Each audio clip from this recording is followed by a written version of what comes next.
एवं रहस्यं पुरुषोत्तमस्य देव न जानाति कुतो मनुष्यः।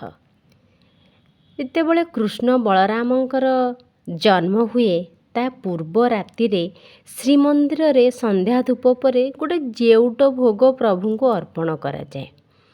ସେ ଜେଉଟ ଭୋଗ କ'ଣ, କିପରି ପ୍ରସ୍ତୁତ ହୁଏ, ଆସନ୍ତୁ ତା ବିଷୟରେ ଜାଣିବା। ଜନ୍ମାଷ୍ଟମୀର ପୂର୍ବ ଦିନ ଅର୍ଥାତ୍ କୃଷ୍ଣପକ୍ଷ ସପ୍ତମୀ ଦିନ ସନ୍ଧ୍ୟା ଆଳତି ପରେ ତିନି ଦିଅଁଙ୍କର 6 ମୂର୍ତ୍ତି ସୁନା ଅଳଙ୍କାର ଲାଗି ହୁଅନ୍ତି। ଟେରା ବନ୍ଧା ହୋଇ ଅଣସର ପିଣ୍ଡିଠାରେ ଜେଉଟ ଭୋଗ, ଶାଗ, ତରକାରୀ, ପିଠା, ଝିଲ୍ଲି, ଓରିଆ, କ୍ଷୀରି ଇତ୍ୟାଦି ମୁଦିରସ୍ଥ ଶ୍ରୀଅଙ୍ଗରେ ପୂଜା କରନ୍ତି। ଆଉ ତାପରେ ବନ୍ଦାପନା କରନ୍ତି। ଗୋଟିଏ ଅଧିକ ବନ୍ଦାପନା ଶ୍ରୀ ଜଗନ୍ନାଥଙ୍କର ବାଡ଼ରେ ହୁଏ। ଏହି ବନ୍ଦାପନାକୁ ଗର୍ଭ ଉଦକ ବନ୍ଦାପନା ବୋଲି କୁହାଯାଏ।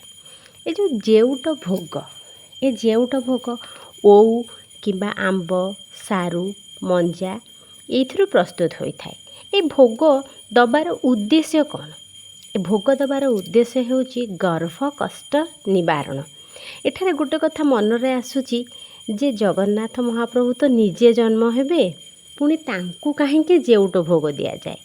ଅର୍ଥାତ୍ ପ୍ରଭୁ ରାତିରେ ନିଜେ ମା ହୁଅନ୍ତି, ପୁଣି ସକାଳୁ ପୁଅ ହୋଇ ଜନ୍ମ ହୋଇସାରିଥାନ୍ତି।